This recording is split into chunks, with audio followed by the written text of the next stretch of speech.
Adorer pendant la tempête. Ce n'est pas un message toujours agréable, mais j'aimerais vraiment partager avec vous ce message. Adorer Dieu durant la tempête. On parlera des baptêmes, bien sûr. Amen. Apprendre à adorer Dieu durant la tempête. Si vous apprenez à adorer Dieu durant la tempête deviendra une bonne chose. Écoutez-moi bien, il y a deux sortes de tempêtes. Il y a la tempête que l'ennemi soulève pour nous détruire. L'ennemi vient pour te détruire. Cette tempête, il faut la calmer avec l'autorité du nom de Jésus. Mais il y a aussi des tempêtes que l'ennemi soulève. Il les soulève non pas pour nous détruire, mais pour nous empêcher d'adorer Dieu. Pour nous empêcher d'atteindre notre objectif spirituel. Vous devez avoir des objectifs clairs dans votre vie. Vous devez être capable de dire, ma vision c'est ça. Dieu m'a appelé à faire ça. Dieu m'a appelé à être intercesseur. Dieu m'a appelé dans la délivrance. Dieu m'a appelé dans l'adoration. Vous devez avoir une vision bien définie de votre vie, de votre ministère.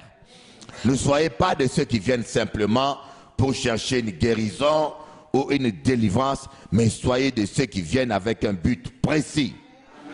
Applaudissez un peu Jéhovah.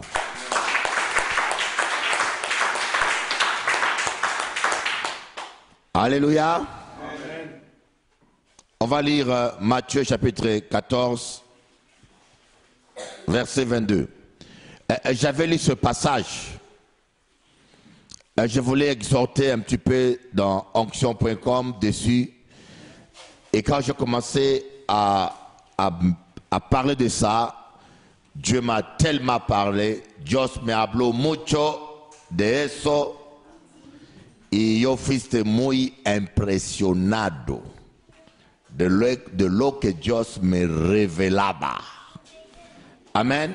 Amen. Alors nous allons lire à partir du verset 22. Ensuite, il obligea les disciples à monter dans la barque et à le précéder sur l'autre rive, pendant qu'il renverrait les foules. Voyez que Jésus ne traitait pas tout le monde de la même manière. Et le problème que beaucoup de nos frères ont, vous traitez vos amis, et vous traitez les connaissances, vous traitez même la famille de la même manière. Vous devez savoir qui est votre ami intime, lui réserver un traitement de faveur, et vous devez savoir qui est la personne de la foule qui vient simplement parce que vous avez de l'argent ou parce qu'ils ont un quelconque intérêt. Sachez distinguer vos amis de la foule. Amen. Voyez, Jésus traitait avec les disciples, après il traitait avec la foule. Il enseignait à tout le monde et après il prenait les disciples et les mettait à côté. Des amis, n'oubliez jamais leur date d'anniversaire. Mais les gens de la foule, vous pouvez oublier, c'est pas grave. Amen. Alléluia. Amen. Mais parfois nous mélangeons tous ces deux groupes et tôt ou tard on finit par être déçus. Parce que tu attends des gens de la foule ce que tu devais attendre des véritables disciples. Et en fin de compte, tu investis ton argent, ton temps à des gens qui ne valent pas la peine. Et enfin, on récolte l'ingratitude. On récolte la déception. Et on se plaint de l'ingratitude des gens alors qu'on doit se plaindre de notre manque de discernement. Amen. Alléluia. Amen. Jésus obligea la foule, les disciples plutôt. Jésus obligea, ce mot-là. Jésus obligea. Dis à ton voisin, obligé. Écoutez une chose, obliger, ça veut dire imposer. S'il y a un moment, quelqu'un doit devenir dictateur, c'est en ce qui concerne la prière. Parce que si vous voulez prier, parce que les gens vous laissent tranquille, vous ne prierez jamais. Si vous voulez prier, parce que ton mari ou tes femmes te laissent prier, tu ne prieras jamais. Si tu veux prier parce que les gens dans l'église ne t'embêtent pas, tu ne prieras jamais. Le diable va tout faire pour t'empêcher de prier. Et là, il va même utiliser les gens parfois qui sont les plus proches de toi. Les gens qui sont les plus proches de toi peuvent devenir un obstacle à la prière. Mais Jésus, quand il s'agissait de la prière, il savait que c'était question de vie et de mort. Il ne cherchait à plaire à personne. Et les disciples, allez-y. L'apôtre Pierre va dire, non, excusez-moi, allez-y. Il l'obligea. Quand il s'agit de la prière, mes amis, soyez violents. Obligez la foule. Obligez les enfants.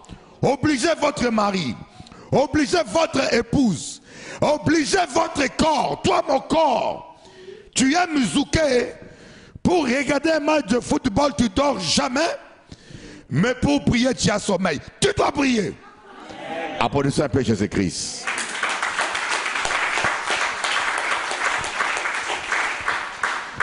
Il y a des hommes et des femmes qui ne seront jamais des hommes et des femmes de prière parce qu'ils ne savent pas devenir violents.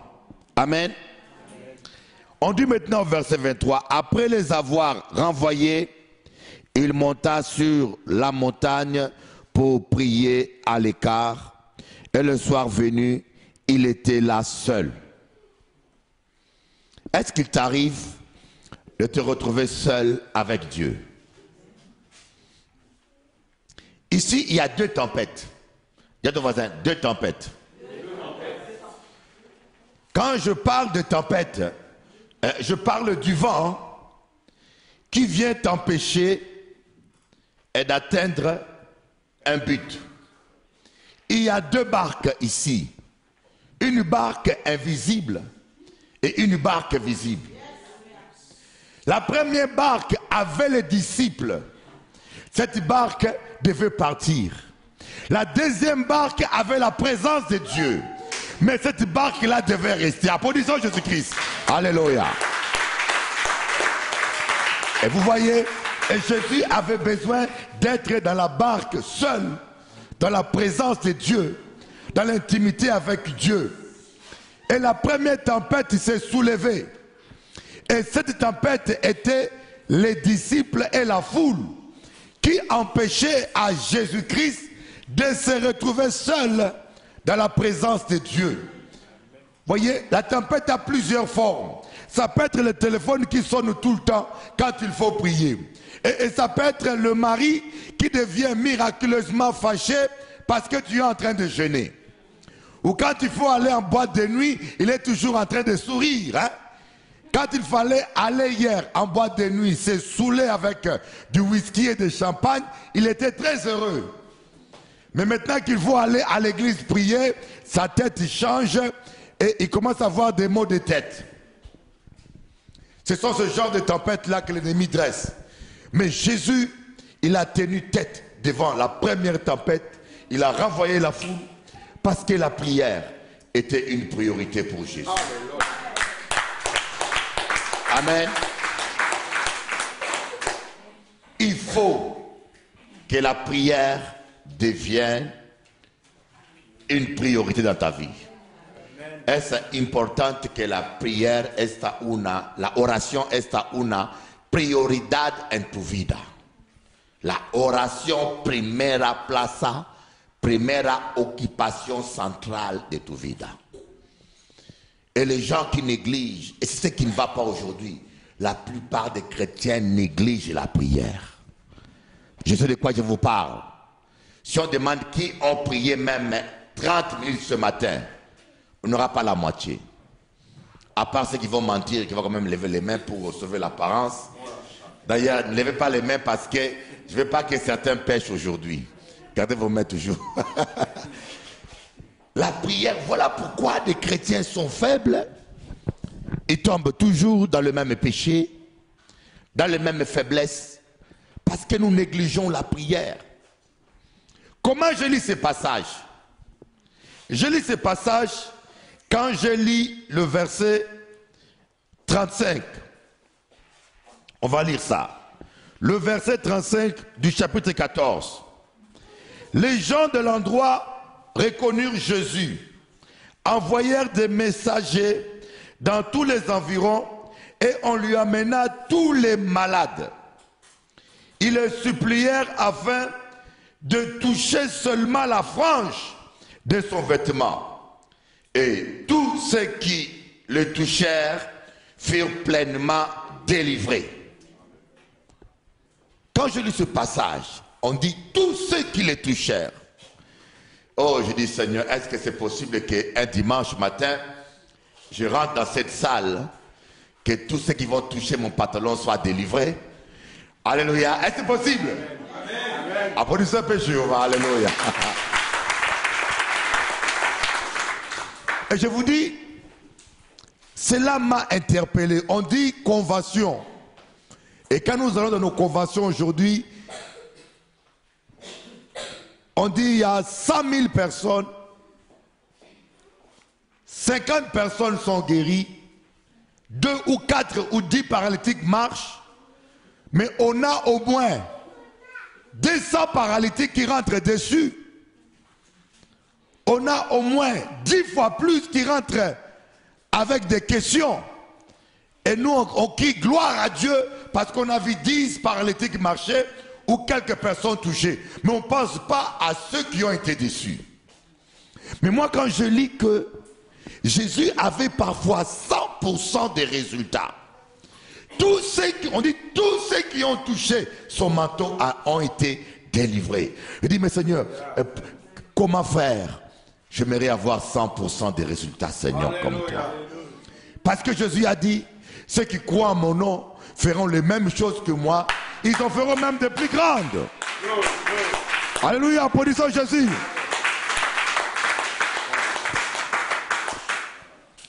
Et nous voyons, et c'est comme ça que pendant que je me posais la question, le Saint-Esprit m'a dit, va au commencement de ce test, de ce paragraphe, va voir, le secret est au commencement. Et quand je suis allé au commencement, j'ai vu le secret. Jésus obligea. Jésus était un homme de prière. Jésus était un homme consacré. C'est parce que nous ne prions pas assez. Veillez et priez afin de ne pas tomber dans la tentation. Alléluia. Amen. Le verset 24. La barque était déjà à une distance de plusieurs stades de la terre, malmenée par les vagues, car les vents étaient contraires. À la 4e veille de la nuit, Jésus alla vers eux en marchant sur les eaux. La barque était déjà avancée, malmenée par les vagues. Écoutez-moi bien. Vous serez toujours malmené un jour par des problèmes. Il y en a qui disent, j'en peux plus. Il y a trop de problèmes dans l'église. Mais c'est normal. Le vent contraire doit souffler et les vagues doivent se soulever. Qu'est-ce que tu veux? Que le diable t'encourage, que les démons t'applaudissent pendant que tu détruis leur royaume? C'est normal qu'ils se défendent. C'est normal que le diable soit dérangé par tes prières. Quelqu'un m'avait dit, mais Bishop Eli, quand j'étais avant dans les boîtes de nuit, j'étais mieux.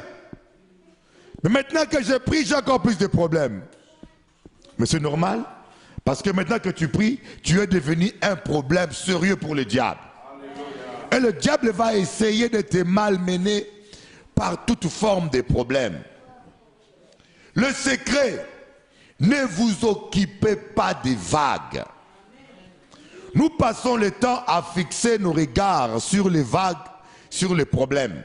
Mais la parole de Dieu dit, fixez vos regards sur Jésus-Christ, qui est l'auteur de la foi et celui qui l'amène à la perfection. Amen.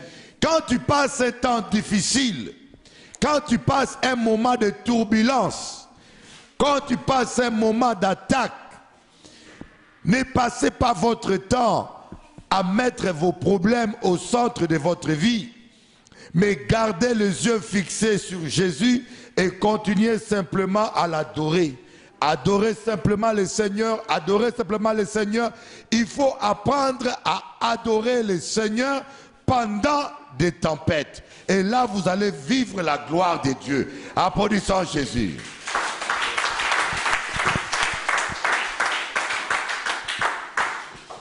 Jésus a dit, nous a jamais demandé de prier 1 heure pour une guérison. Jésus nous a jamais, on n'a jamais compris ça. Les gens pensent que quand on dit prier en tout temps, ça veut dire demander à Dieu de l'argent en tout temps. Ou demander une guérison. Non. 98% de notre temps doit être l'adoration et la louange. La Bible dit, faites seulement connaître à Dieu vos besoins. Il ne dit pas de prier des heures et des heures pour que ta facture soit payée. Il dit, dépose ton fardeau. Tu as un problème d'études, tu déposes. Seigneur, je te fais confiance. J'ai ce problème. Amen. Tu as un problème de ton couple. Seigneur, mon mari a changé et je te fais confiance. Occupe-toi de lui. Tu as un problème avec ton patron. Seigneur, cet homme-là est devenu bizarre. Occupe-toi de lui. Et quand tu dis ça, tu ne le diras plus encore. Parce que tu le dis une seule fois au Seigneur. Tu fais confiance. Et chaque fois que tu redis ça, c'est comme si tu l'arraches le dossier et tu le remets encore une deuxième fois. Une fois que tu as dit ça, ne reviens plus sur le même problème. Commence maintenant à adorer Dieu. Commence à bénir le Seigneur. Parce que justement, le vent contraire qui souffle là, c'est pour t'empêcher d'adorer Dieu. Alléluia. Le diable nous attaque par des épreuves, par des problèmes, dans un seul but, de nous empêcher d'adorer notre Dieu. Voilà pourquoi lorsque vous adorez pendant la tempête, voilà pourquoi lorsque vous adorez pendant les difficultés, lorsque vous adorez pendant que rien ne va, c'est à ce moment-là que la gloire de Dieu se manifeste. Amen. Voyez, l'apôtre Paul et Silas étaient en prison. Ils auraient pu arrêter et commencer à lier l'esprit de prison, commencer à lier l'esprit de franc-maçonnerie, commencer à couper les liens ancestraux ou commencer à se plaindre de complots. Non! Ils ont dit, la tempête souffle, on est en prison, c'est le meilleur moment où il faut adorer Dieu. Applaudissons le Seigneur Jésus. Alléluia. C'est le meilleur moment. Je ne sais pas qu'est-ce qui se passe dans ton couple. Ton mari est bizarre. Il y a beaucoup de femmes chrétiennes ici qui ont des maris païens dont le comportement change. D'autres ont des maris rétrogrades. Et d'autres peut-être ils ont de la famille, des enfants bizarres. Des enfants qui se comportent bizarres. Et n'en fais pas un souci. Vous savez, lorsqu'un soldat est trop chargé, il devient moins rapide. Il n'y a pas de soldat en campagne qui s'embarrasse des affaires de la vie s'il veut plaire à celui qui l'a enrôlé. Tu ne peux pas. On dit les fardeaux et les péchés qui nous enveloppent facilement. Il y en a qui disent, mais je me sens fatigué spirituellement. Une sœur m'a dit, Bishop, je suis découragé. Je n'ai pas envie de vivre. Je me sens fatigué vraiment. Mais c'est normal que tu sois fatigué. Tu portes tes fardeaux tout seul. Alors que Jésus a dit, dépose tes fardeaux à mes pieds. Amen. Dépose tes fardeaux. Tu as un Dieu qui prend soin de toi. Amen. Il prend soin de toi comme tu ne le peux l'imaginer. Tu es précieux à ses yeux. Amen. Il va dire que même les moineaux ne tombent pas sans que moi je le permette. Les petits moineaux, les petits poissons que nous attrapons, les sardines que nous attrapons, ils ne peuvent pas entrer dans notre filet sans que Dieu le permette. Il va même dire que tes cheveux, je ne sais pas s'il y a une sœur qui connaît le nombre de ses cheveux. Et en plus, il faut bien distinguer les cheveux naturels et ceux qui sont collés. Si on mélange les tout, le comptage devient compliqué. Alléluia. Alléluia. J'aimerais donner un conseil.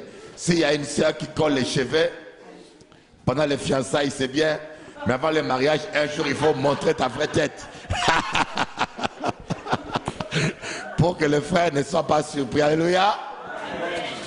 Si tu as collé les dents là, il faut un jour enlever, informer la vérité. Ne pas faire l'escroquerie esthétique. Je ne suis pas contre le collage des cheveux. Hein. Si ça vous rend belle, c'est bon. C'est la gloire de Dieu. Amen. Apprenons à déposer. Apprenons à adorer Dieu durant la tempête. Quand la tempête souffle, c'est là où il faut adorer Dieu. Vous savez, en Guadeloupe, quand la tempête souffle, je peux vous dire, au début, j'entendais parler de cyclone. Cyclone. On m'a dit, oh, cyclone, c'est rien, cyclone. Et le jour où le cyclone Marilyn est venu, on est allé.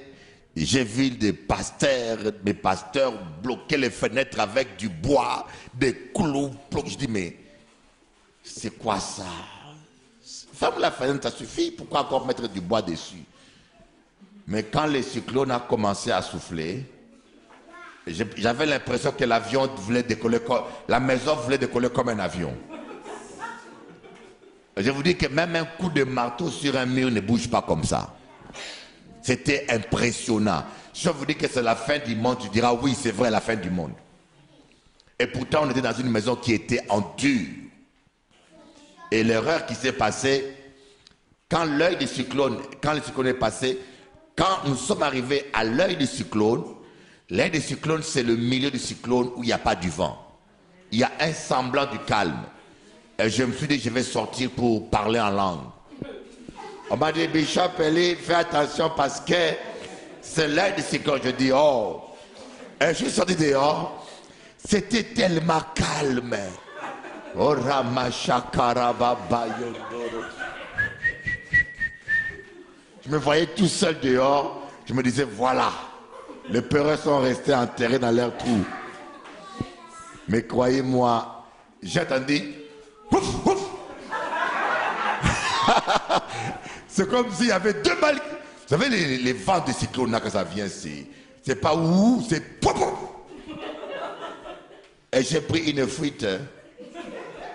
Et je n'avais même pas le temps de retourner dans la maison. Je me suis mis dans l'angle d'une véranda.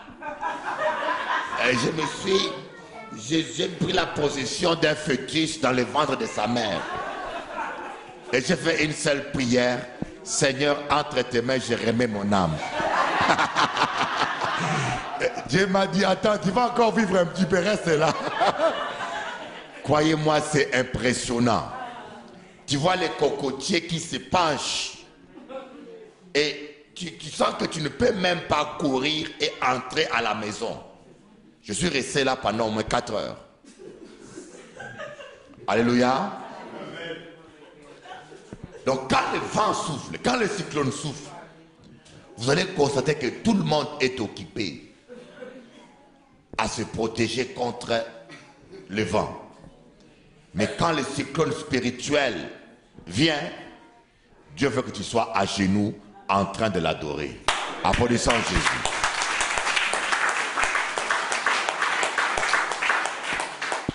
Voyez, les météorologues, comment ils peuvent prédire l'avenir? Au travers des satellites, ils voient les mouvements des vents. Les mouvements du vent qui va souffler, vent contraire. ils disent le vent qui vient de la Russie va descendre. Il y a le vent qui monte de l'Afrique. Le vent chaud et le vent froid vont se croiser en France. Il y aura la grêle, il y aura ceci. Ils calculent même la vitesse du vent. Ils savent que le vent va parcourir autant de kilomètres. Ils peuvent dire demain ou dans 2 jours ou dans 3 jours, il fera ceci, cela. Ce sont des calculs.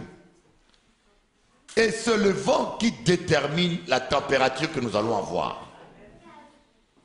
Mais chez nous, les enfants de Dieu, ce n'est pas le vent qui dicte notre avenir. Notre avenir est dicté par la parole de Dieu.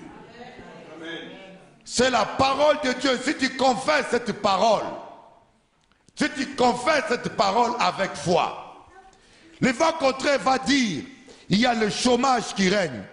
Le vent contraire va dire, tu as peu de chances d'être embauché. Le vent contraire va dire, le médecin va dire que tu mourras ou que tu es en danger. Le médecin va dire, tu n'auras jamais d'enfant. Ça, c'est le vent contraire. Mais maintenant, toi, il faut que tu dises, mon avenir ne dépend pas de ce vent-là. Je ne regarde pas aux circonstances ou à ce qui se passe autour de moi. Je écoute ce que Dieu dit. Les hommes disent que je suis jeune. Mais moi, je ne veux pas confesser que je suis jeune. Mais je veux confesser que je suis capable. Je suis un prophète établi par Dieu. Et que je prie tout par celui qui me fortifie. Applaudissons Jéhovah. Alléluia.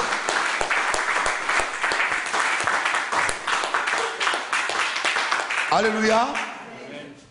Donc quand quelqu'un croit, quand vous croyez que votre avenir ne dépend pas du vent, ce n'est pas le vent qui donne le vent du monde donne la direction au voilier. Le voilier cherche le mouvement du vent pour se diriger. Mais nous, ce n'est pas le vent qui va dicter notre direction, c'est le Saint-Esprit. Nous devons apprendre à marcher par la foi. Vous voyez, Jésus avait fait son programme un jour. Il était en train de voyager. Il avait fait son programme. Mais le diable a voulu dicter à Jésus son programme à lui. Lazare est tombé malade gravement. On a envoyé des gens dire à Jésus, Jésus, change ton programme rapidement. Parce que celui que tu aimes là, il est gravement malade. Les disciples étaient stressés, mais Jésus était toujours cool. Quelqu'un qui a la foi est toujours calme. Quelqu'un qui a la foi a toujours la paix. Quand les gens sont agités, il y a des gens qui ne dorment plus. Leur problème, ce n'est pas un domaine d'insomnie. Leur problème, c'est qu'ils manquent de foi. Vous êtes tout le temps inquiet, en train de réfléchir comment je vais payer ceci, comment ceci, comment ceci, comment je vais... Mais arrête avec le comment, adore Dieu. Alléluia. Dis à ton voisin, adore Dieu. Adore Dieu. Adore simplement Dieu et commence à confesser la parole. Je prie tout par toi, Seigneur. Mon avenir est entre tes mains. Mon avenir est entre tes mains. Par tes meurtrissures, je suis guéri. Tu es le Dieu tout-puissant, le Dieu capable. Je réussirai ma mission. Je suis un champion. Tu m'as créé et tu m'as destiné à la victoire. Aucun fléau ne s'approchera de ma tente. Aucun malheur ne m'atteindra. Rien ne peut me nuire. Je marcherai sur le lionceau et sur l'aspic. Rien ne m'atteindra. Je t'invoquerai et tu me répondras. Tu donneras un ordre. Merci pour les anges qui sont autour de moi. Mais malheureusement, la plupart des chrétiens voient les démons. La plupart des chrétiens, il y a qu'un vrai soukounia, il y a qu'un vrai démon, il y a qu'un vrai sorcier.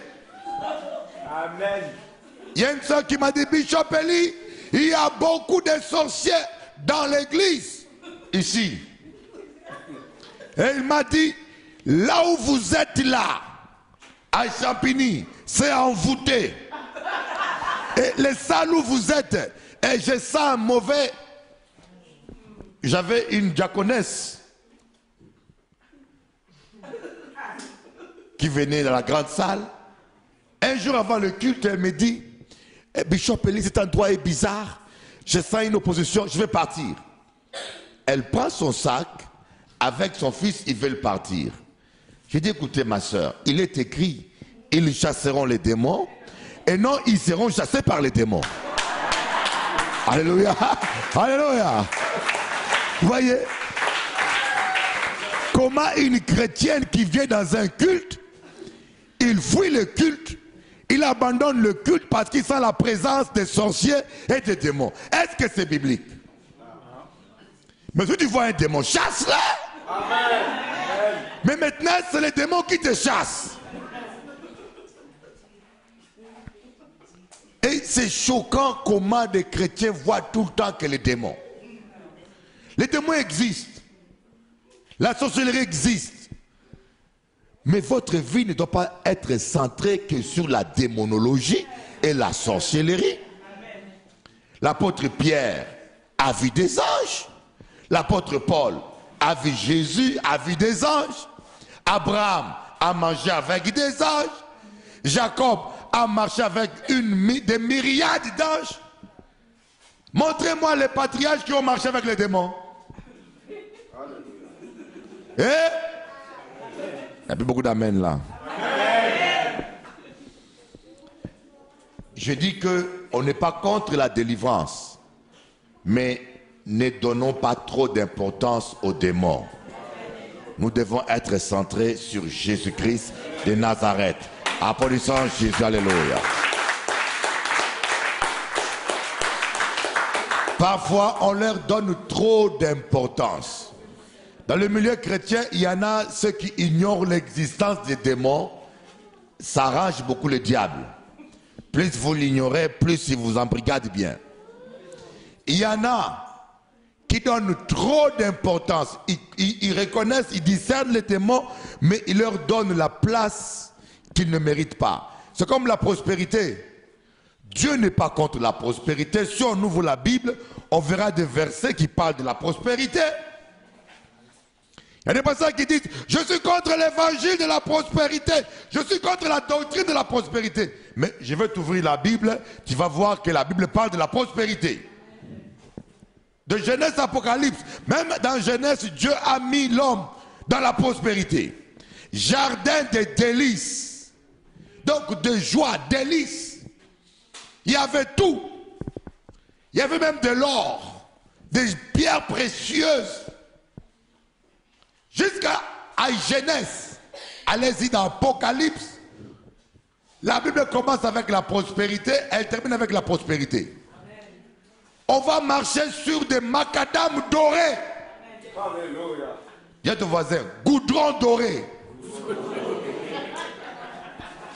Voilà pourquoi quand je vois une femme, une sœur en crise qui met de l'or là, ça me dégoûte. Dis, mais tu mets de l'or là, tu mets des macadam sur ton cou là. Hein? Au ciel, on va marcher sur ça. On n'est pas contre de l'or. C'est un frère qui m'a dit, Bishop Eli, tu trouves normal que quelqu'un prend les macadam, il les met sur son cou? Il dit non. Alors pourquoi vous les chrétiens, vous mettez des macadam du ciel sur le cou? Je dis, on n'est pas encore dans le ciel. Quand on sera là-bas, on ne les mettra plus. Applaudissez Jésus, alléluia.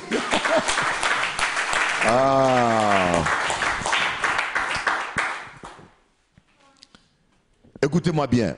Ce que Dieu veut, c'est l'équilibre.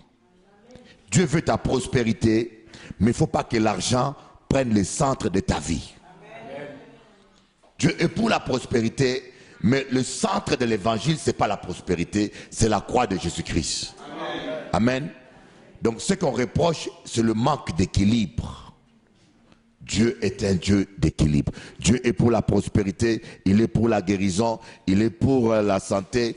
Mais le centre de l'évangile, tu peux s'aimer, donner ta dîme, faire tout ce que tu veux faire.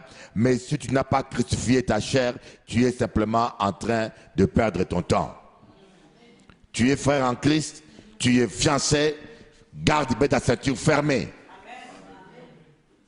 Oh, Dieu va comprendre, Dieu va comprendre. Quand ça commence à chauffer,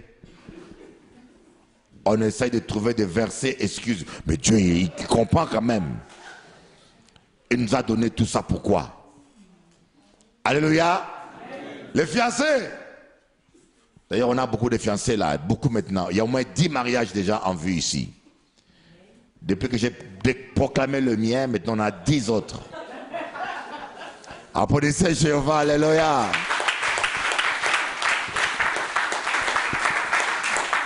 Et je vous dis, dans la grâce de Dieu, je suis sûr que tous ces mariages-là seront les mariages les plus heureux de Paris. Applaudissez Jésus. Chaque mois, on fera sortir avec les couples. Et chaque mois, on fera un deuil pour les célibataires. Une intercession efficace. Non, on fera une intercession pour que ceux qui sont célibataires puissent se marier. Alléluia. Dieu est pour les mariages. Voyez, et lorsque Pierre a vu Jésus marcher, Pierre a dit, Seigneur, si c'est toi, ordonne aussi que je vienne. Si c'est toi, ordonne. Jésus a dit, viens. Et Pierre a commencé à marcher sur les eaux. Et vous savez une seule chose, écoutez-moi bien. Si Dieu vous dit de faire quelque chose, faites-le simplement. Le problème que nous avons aujourd'hui, les gens se marient sans Dieu. On se dit chrétien, oh, on fait des choses dans la chair. À quoi sert d'avoir le Saint-Esprit pour ne jamais l'obéir? À quoi sert d'avoir un chauffeur qu'on met derrière la voiture? Tu payes un chauffeur 2000 €, mais tu le mets derrière la voiture et tu conduis. Mais ce qu'on fait, le Saint-Esprit est là pour te guider, te conduire, mais tu conduis ta vie comme tu veux et tu conduis mal. On a vu ça. On a fait un mois entier d'enseignement sur le Saint-Esprit. Être guidé par le Saint-Esprit. L'indispensable direction du Saint-Esprit. Mais je vous dis, 95% des chrétiens vivent dans la chair. Ils mènent leur vie comme ils veulent. Et après on s'étonne quand on dit l'Éternel est mon berger. Donc un berger conduit. Il est en tête. Laissons le Saint-Esprit conduire notre vie. Et quand tu fais ce que le Saint-Esprit dit, écoutez-moi bien, Dieu est responsable. Quand Dieu est à la base de ton mariage, il y a une sœur ici, écoutez-moi bien, une sœur qui veut se marier, elle est en train de perdre un peu la tête, j'ai pris pour elle. Elle est allée dans un parking. Elle veut se marier. Elle a parlé avec son fiancé, son prince charmant. Et dans le parking, elle a ramassé une bague alliance dorée pour un homme. Je ne sais pas combien de personnes vous avez vu qui ont ramassé une bague dorée d'alliance de mariage pour homme dans un parking. C'est rare. C'est parce que ce que Dieu fait est rare aussi. Applaudissons Jésus. Alléluia. Et le frère m'a dit, Bishop Eli m'a fait à trouver une bague dorée dans un parking. Il dit, mais c'est un signe que ce mariage vient de Dieu. Applaudissez Jésus. Et Dieu nous parle par des petites signes de foi, nous négligeons. Nous voulons qu'un ange descende ou qu'une sorcière nous prophétise. Et la plupart des fois, celle qui prophétise est amoureuse de toi aussi. Donc elle va dire, mon fils va doucement, car il y a un piège du diable. Elle est amoureuse. Elle veut que tu ailles doucement comme ça, elle a plus de chances de tenter aussi. Applaudissons Jéhovah. Et voyez, l'apôtre Pierre a marché, pas par son ordre personnel, mais par ordre de Jésus, autorisation de Jésus. Même quand sa foi commençait à défaillir, Jésus a tendu la main il n'a pas fait que toucher Pierre. Les gens disent que Jésus-Christ a soulevé Pierre. On dit il a saisi, il n'a pas soulevé. Jésus a touché Pierre. Non, il a touché plus que Pierre. Il a touché la foi de Pierre. Et la foi de Pierre est remontée. Et Pierre a monté au-dessus des eaux et ils sont arrivés à la barque. Mais écoutez bien, dans ce passage, dès que Jésus a mis le pied dans la barque, la tempête s'est arrêtée. Heureusement que Jésus ne s'est pas occupé de la tempête. Il aurait perdu son temps. La tempête soufflait, mais Jésus ne s'occupait pas de la tempête. Il poursuivait son but parce qu'il avait un but, atteindre la barque. Beaucoup de chrétiens ont oublié leur but parce que tu t'occupes trop de la tempête. Tu t'occupes trop de ce que les gens disent. Tu t'occupes trop de ces frères-là qui te saluent pas. Où est le problème? Vous n'êtes pas nés le même jour. Tu t'occupes trop de ton voisin. Tu t'occupes trop des autres. Mais en s'occupant trop des gens, tu oublies ta direction. Quand la tempête souffle, adore Dieu. Fixe tes regards sur Jésus. Amen. Laisse la tempête souffler. Lorsque la tempête de la trahison a soufflé dans la vie de Jésus, Jésus a laissé Judas faire ce qu'il avait à faire.